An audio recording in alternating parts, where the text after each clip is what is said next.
Pass is caught. Diggs, sideline, touchdown, unbelievable. Vikings win it. All right, what's up, everyone? Welcome to episode 1 of Vikings Brawl podcast. My name's Tyler. I'm your host. I've got Austin and Byron with me. Hey, what's up, fellas? How we doing? Hey, what's going on? All right, man. So the first thing I want to talk about with you guys, what do you think changes with Kubiak as the full-time offensive coordinator? Byron, I don't think much changes with Kubiak being named the full-time OC. You know, he had a lot of input last year, and you could see his influence on the Vikings offense as far as Dalvin Cook being one of the leading rushers in the league. I think he led the NFC and was second or third in the second or third. 1,100 yards in 13 games or something like that. So yeah, it was great. So you know, that's one thing about Kubiak. He loves to run the ball. He loves to run the wide zone scheme and run the play action off of that. So you can already see that influence in that he's had on the Vikings offense last year. And I think, you know, being in that offense another year, you can expect Dalvin Cook to put up big numbers. You know, the one thing you can't predict is whether he's going to stay healthy or not. Hopefully, you know, he stays healthy from here on out, and he's just a supreme talent that I think that he will be the key to the Vikings offense next year. Yeah, absolutely. Agreed. I was kind of curious if you thought there was going to be more of a passing game at all, because everyone kind of expects it just to be the same system, run the wide zone. But I was thinking back to the years when Kubiak was in Houston, and they were throwing for 5,000 yards a season. So I felt like they needed a little bit more of that this year.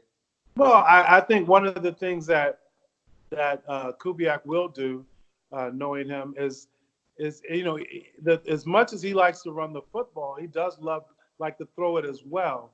But his thing is more of a balance deal. But it all is predicated off of having a successful running attack. So he's not afraid to go into a game and commit to running the football, because he knows everything comes off running the football. But you know, he's one of those guys that were ahead of his time. You know, when he started as an offensive coordinator in Denver, one of the first offenses that was utilized a 2 tight end system. One of the first that really utilized what we know as empty now, where we clear out the backfield. You have 5 wide receivers, whether those are, you know, 5 wide receivers and 1 or 4 wide receivers and 1 back, or 4 wide receivers and 1 tight end. Mm-hmm. He was kind of one of the first guys to really utilize that way to attack a defense. So, you know, I do believe that they will have more production in the passing game as well. And if you look at his track record, he's always, you know, led high-power offenses. When he won the Super Bowl in Denver, Super Bowl 50, with Peyton Manning, you know, that team always had. I mean, they were great on defense, but as well, they were a prolific offense as well. Right. They were like the Chiefs before the Chiefs were. Peyton was throwing so many touchdowns that year. But I totally agree with pretty much everything he said there. And when it comes to him as an offensive coordinator, I mean, yes, he was head coach back when he was with the Texans, but he obviously had a pretty good say in a lot of what that offense did. I think we can all agree that Matt Schaub isn't much more of a quarterback than Kirk Cousins is. And with that being said, he should be able to do something with Kirk Cousins. It's not going to change much from previously. So there's not much to get used to. I like Kirk Cousins personally. First of all, he's a good guy. And, right. You never can go wrong with having a good guy. But I think he's a little underrated as far as a quarterback goes. And no, he's not one of the elite quarterbacks, you know, the Brady's or the Manning types or the Drew Brees types. He's not one of those guys, but he's a serviceable guy, above average guy that can win you ball games. And I just think if you coach him right, if you utilize him right, could I see him taking the Vikings to play in a Super Bowl? Yeah, I do. I Absolutely. really do. And I'm not just saying that as a former Viking player. He can do enough to help you win games and win in the playoffs. He showed it this year. I think another year in Kubiak's system is going to do. It's just going to be great for him. It seemed like in that 49ers game, all they were missing was that little extra wrinkle besides the zone, the screens. So I was kind of curious if they would look into signing a passing game coordinator. I don't know if it's necessary, but I don't know if it's necessary. But yeah. one of the things that I would love for them to see out of the Vikings is maybe adding another offensive weapon. I think Thielen is amazing. I think Stephon Diggs, but I think we need that receiver, that big body type of receiver, that is the guy that has a big body that can go downfield and make huge plays down the field, but also can be another type of possession type guy. Right. I think we're missing that ingredient, that kind of splash play guy. Right. Every now and then you get it from Stephon Diggs, but he's not consistent enough with the big splash plays. And Right. we've got to add a receiver that can do that. And I think that makes Stephon Diggs and Thielen, I think that even makes him more of a threat. Right. And you got to think with Kubiak as the full-time offensive coordinator now that he'll have even more of a voice in the draft room. So I'm kind of curious with how deep of a receiver class this is, if they look early or if they kind of see how the board falls like they normally do. Yeah, I don't know. I really haven't studied the receiver class this year that's coming out. I'll do some more research as we get closer and closer to the NFL Combine and then when guys are starting to have their pro days. Right. But as far as is that concerned, I do believe that is a need offensively. What my concern is, and this is kind of switching gears, and guys, let's switch gears a little bit. How does the departure of George Edwards, how does that affect us defensively? He's gone to Dallas now. Is there a new message going to be preached? Is the defense going to kind of remain the same with the kind of same scheme? What's going to happen there? That's kind of the same concern I had, because when I heard the titles of co-defensive coordinators, I was kind of like, I've never heard that before. You're like, where did they do that at? Yeah. And I mean, I get it. It's Coach Zim's son, and he's done good work with the linebackers. But I'm really curious to see, are they going to really be the same voice for the defense, or are they just given the title, but they both still work with the D-line and then the linebackers? Right. And one of my things, this actually connects the last point with this current point. When talking about the switching and coaching changes, from what I've heard, Zimmer is supposedly going to be taking less of a duty to the offense, like previous years. And he's going to be trying to focus more on the defense. So with that being said, maybe we're going to see a very similar Zimmer defense from there. I hope that's the case. I hope he really does put his stamp and blueprint on that defense. I like George. George was a really good defensive coordinator. But Zimmer is one of the guys who's so respected in the NFL. If you talk to players on the Vikings and players on other teams, players really respect Zimmer when it comes to being a defensive mind and being able to coordinate a defense and having them prepared week in and week out. So I would love if he was a little more hands-on with that defense. And with the team and how cap looks and everything for the next few years coming, do you guys see a big difference in what the defense will look like from here on out? I do. I see some big names getting cut. And I don't know what name yet, but they're like negative 10 million projected right now. So someone's got to go because that ain't gonna work. Yeah, that's the one thing about the sport, trying to keep your talent but balance your budgets at the same time with the salary cap. Um, it sucks that we may lose, a couple of guys that way, but that's just the nature of the beast. It happens on every team. It happens every year. There's guys who outperform their contracts and they just can't pay them, or there's guys who are making a ton of money and they want to keep them, but they just can't. So that's just the nature of the beast.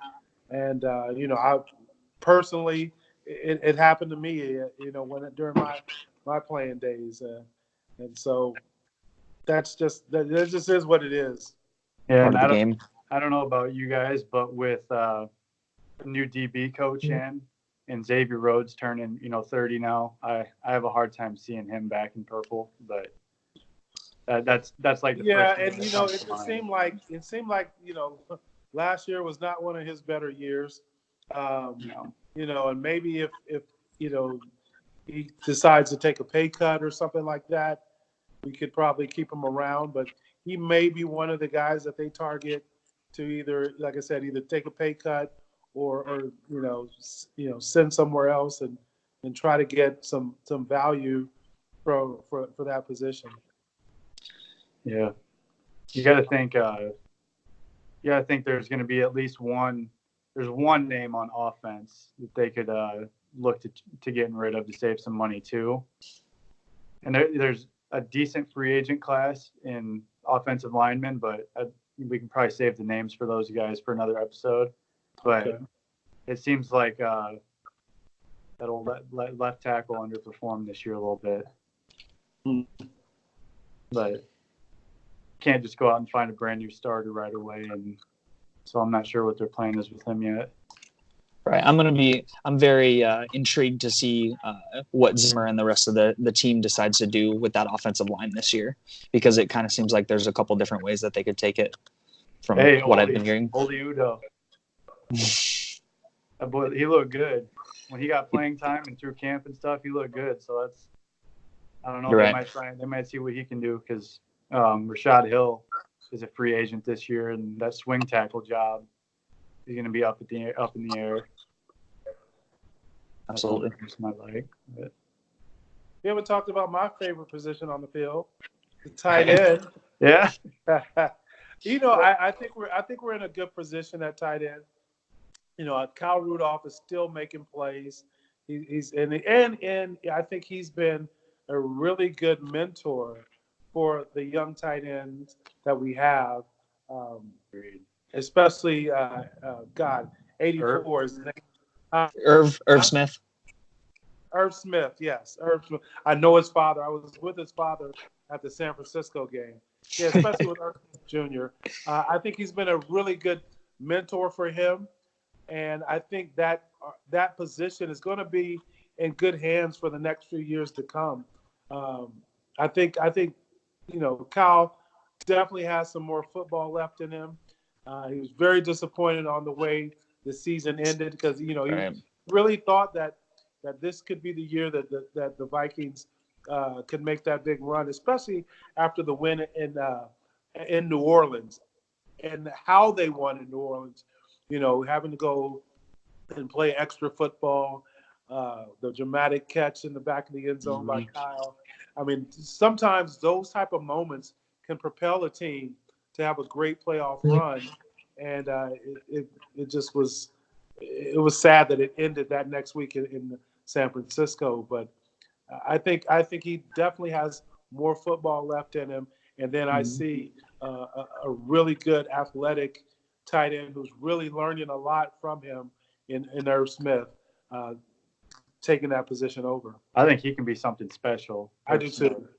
And I He's think fun the to watch. tight end 3 spot is going to be interesting, because Tyler Conklin was good this year, but you got David Morgan who will be healed up going into camp, and he can block, so you know that they're going to want him in this system.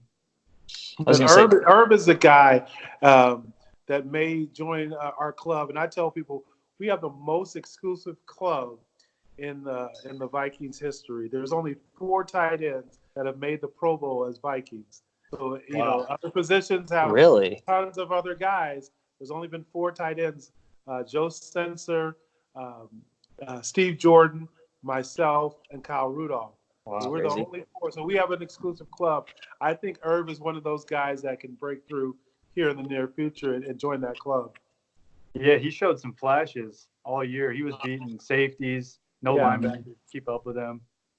And I would definitely. I mean, he did get a decent amount of playing time, but I would like to see him implemented more into the offense this next season. The thing I like about him is the weakest part of his game is probably the blocking. Yeah. But what I see out of him is he's a willing blocker. He's willing to try to get after it. He's not the greatest blocker. Got to put some work in on that. And I know he will, knowing who their tight end coach, Brian Periani, who coached me in Denver. He'll put the work in. But just, seeing that he is a willing participant. He's not, like I said, he's not the greatest, but he will stick his nose in there and try to get after it as best as he possibly can. Gives me hope, because if you can do that, they can teach you technique, and they can help you improve. Yeah, he surprised me week 1 versus the Falcons. I think it was Dalvin's first or second touchdown. They ran the split zone, and he crashed on the backside and took the D end out. It's like I've never seen that at Alabama. That was nice. Yeah, but to be that complete tight end, you got to be that guy that can do it on the backside, but you got to be the guy that can do it on the front side. And that's, to me, where he's got to put the most work in. And he's gonna too. You can see it in him. The next topic that we're going to be talking about is the upcoming Super Bowl here towards the end of the week. Do you guys have a team that you have as a favorite? Well, I'm living in Kansas City right now, so I'm gonna have to go. I'm gonna go be on the side of the Chiefs here. Everywhere I drive, I see Patrick Mahomes. I mean, I saw him drive up and down the field, come back against the Texans in person. I mean, that defense is something else in San Francisco.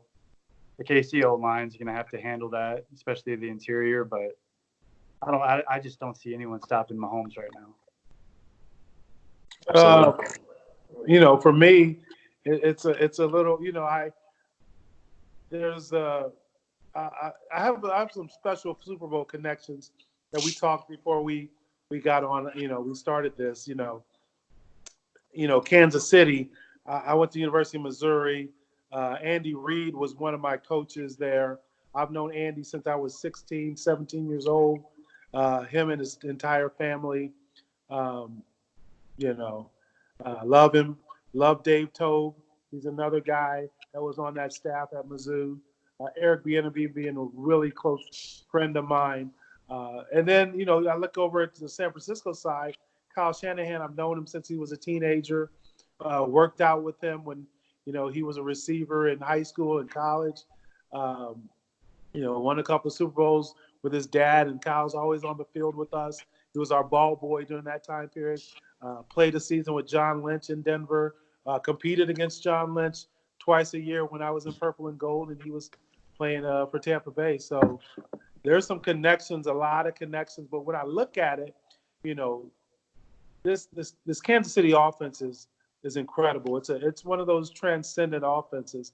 It's one of those offenses that you look at and you're like, this is a copycat league. This is what a lot of people are going to be trying to do offensively. They're really going to go to try to emulate what they're doing with Mahomes and Kelsey and Tyreek Hill and all those guys. But the problem is, these guys are once in a generational talent. Mahomes, this guy's incredible. And there's not many quarterbacks that's done as much as he's done in his first 3 years in the NFL, basically 2 as a starter. All that being said, and you look on the other side with the way that they run the football in San Francisco and how they have, 3 backs that they could just plug in there, You never know who's going to have the big day, and they're going to commit to the run. And then the way that defense plays, that defense is special. Bosa, Buckner, Armstead, K'Wan Williams. Those guys are special. and Fred Warner, that dude is something else. Richard Sherman. You can't forget about the old guy, Richard Sherman. I was going to say. He's still out there making plays. Yeah. And he feel like he has something to prove. So, and I'm taking a long way around this to get to my Super Bowl prediction. But, and me being an offensive guy, people might be offended that I'm going to go with the defense. I'm going with the number one defense in the league. It just seems like when you get in these type games and you get the number one offense versus the number one defense tends to come through. And so I'm gonna go with San Francisco, man. I really am. That's the old saying. I really feel like that defense is a really special defense. I feel like if Kansas City also, if they come back, if they play the way they played these last two playoff games, where they fall behind, there may not be any catching up. Mm-hmm. They'll run. One of the things that Kyle Shanahan is willing to do, and he learned this after his time in Atlanta, he's willing to run the football, and he's willing to commit to running the football. And if you fall behind 17, 24 points like they did in those other playoffs games, they might not see it again. Right. Limited opportunities. So. And don't forget, they got a healthy D Ford and Quan Alexander back too. That defense looked crazy against Green Bay and Minnesota. Honestly. Yeah, there's definitely no denying that defense is something special. When looking at the situation, I think from my experience, it seems like this is one of the most unpredictable Super Bowls, at least in a while. I mean, obviously we don't have the Patriots in the Super Bowl, but with that being said, with such a high-powered offense from the Kansas City and such a high-powered defense from the 49ers, it kind of just seems like it's going to be game script, and whatever happens, it's going to be hard for me to decide who I want for sure, or who I think is going to win for sure.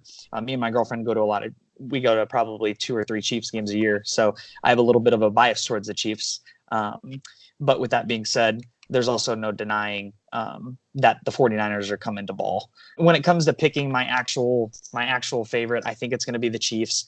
I think that the Chiefs offense is high powered enough that they can get a good lead off the start. Unfortunately, if they do get behind a couple of touchdowns, I think that game script would predict that the 49ers would win from there.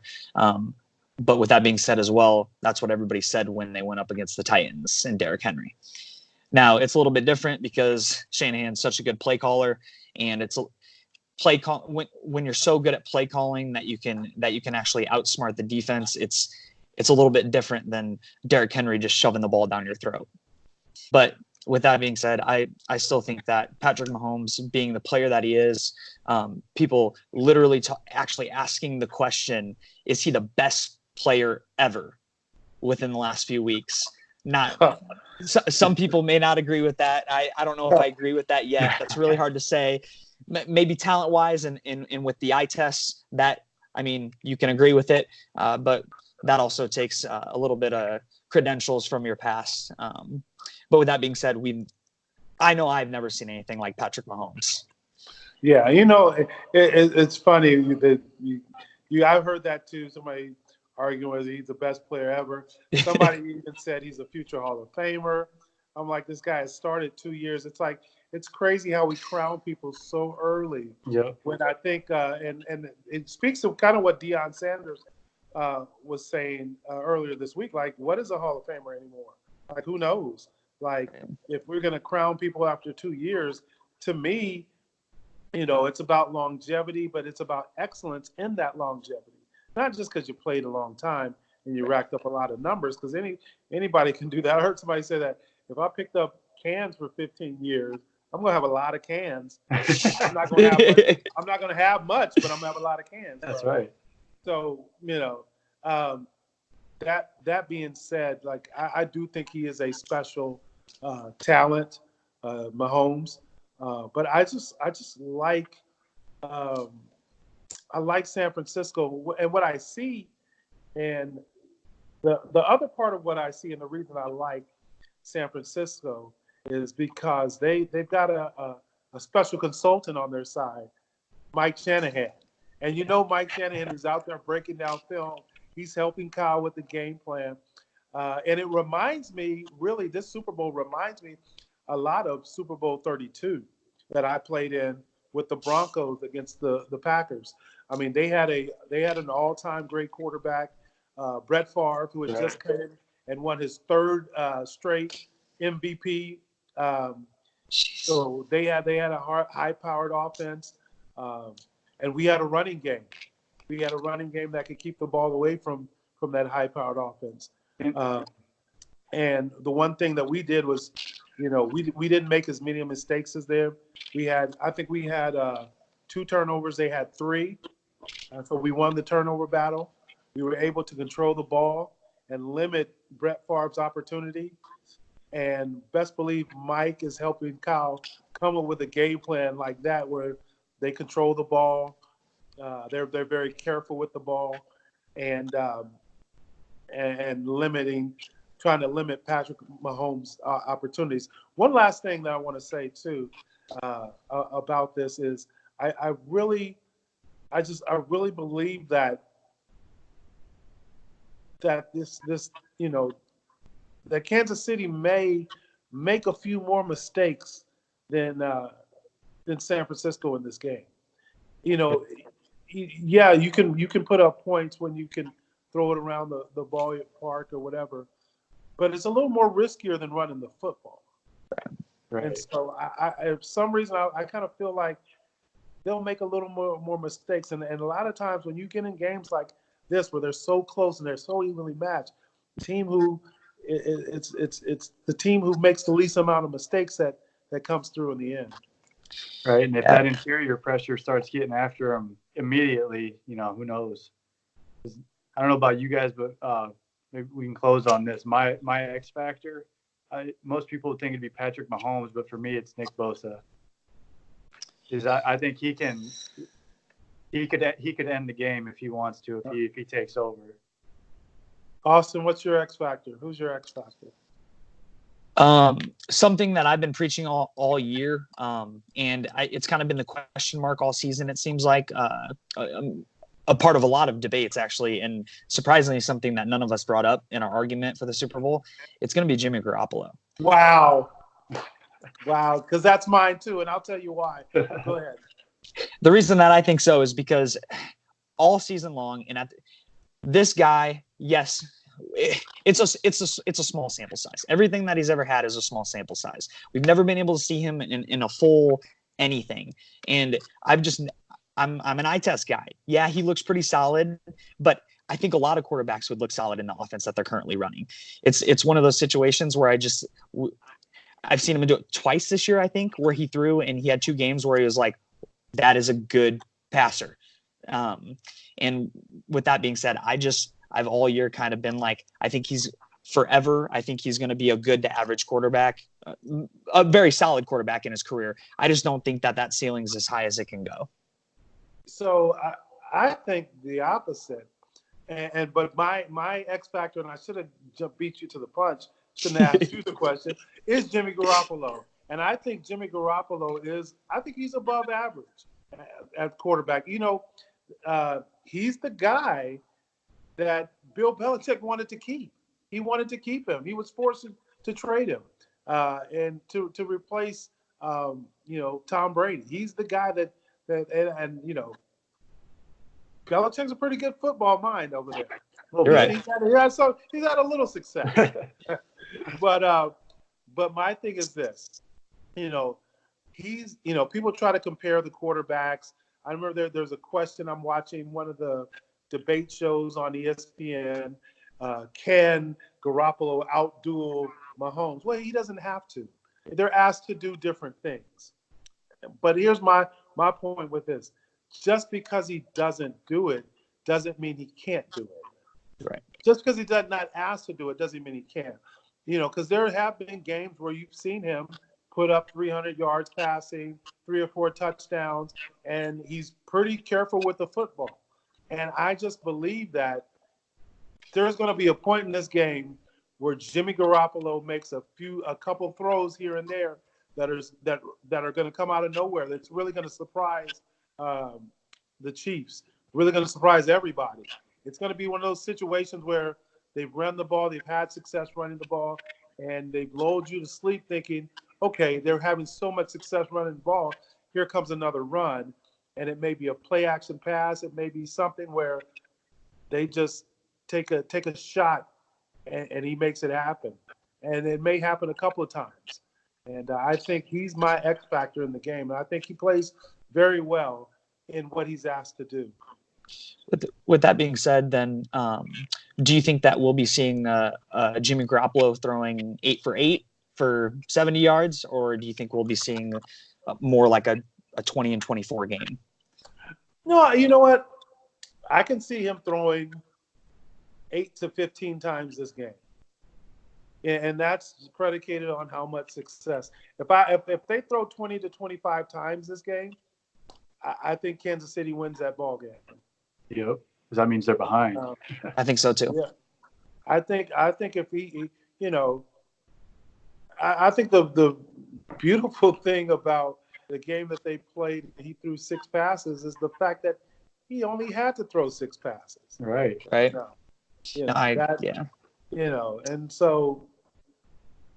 But it's not a situation like a Tebow situation where we beat the Chiefs. He completes 2 passes, and it's only because, he'd do more harm than good throwing the ball. Right. But Jimmy can actually throw it. I think he's an above average talent at quarterback, and I believe he's going to make a few plays that are the difference in the Super Bowl. All right, score prediction. Austin, let's see. You go first. I'm going to say it's going to be 35-24 Kansas City. Byron? I'm going to say 24-20 San Francisco. San Francisco, okay. And that's kind of how it just seems like it's going to be. It's one of those things, if they have to start throwing, it's going to be a high-scoring game. If the 49ers tend to get out early and run the ball, it's going to be a lower-scoring game. So yeah, I wanted to predict something like 28-17, but I think only saying Shanahan scores 2 touchdowns is unrealistic. I think he's too good of a coach, and it'll be in the 20s and 30s versus someone only scoring 10 to 20 points. Sure. That's my opinion. I want to go higher, but it's hard for me to say Kansas City or San Francisco wins a game where they're in the 30s. And that's hard for me to say that. And that's kind of the point that I was trying to make with Jimmy Garoppolo as my X factor. I guess I didn't say that as the way that I wanted to. I don't think he's my X factor for the 49ers to win. I think he's the X factor in the game. I think if the ball goes to him and they have to throw that ball, I don't think they're winning the game. And let's see, and I'm just the opposite. I'm thinking like he's going to be the X factor in many. He's going to make a couple of surprise plays that no one sees coming, because they're having so much success running the football. And I just don't see, I really look at it like, I think they're going to meet their match defensively. And they haven't had a defense like this. They haven't met a defense like the San Francisco defense. And you got to believe that that's all that San Francisco's talking about. No one's stopped this team. No one's held this team, under whatever points this year. And I think their goal is to hold them to, 17, 20 points and see if they can win a ball game like that. For sure. I'm with you. I'm excited. I am too. This is one for the ages. It's going to be interesting. And Austin, you said this earlier. This is going to be one of the more exciting Super Bowls, that's so unpredictable. That could go either way. I mean, it could be a total Kansas City blowout. It could be a. Right. It could be.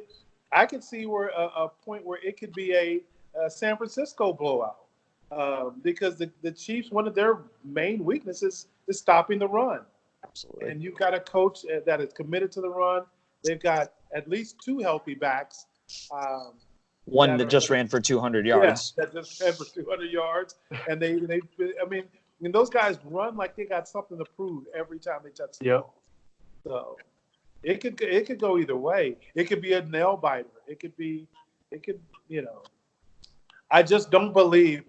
I don't believe this. I don't believe if Kansas City starts the way they started against the Houston Texans and the way they started against Tennessee, they won't come back.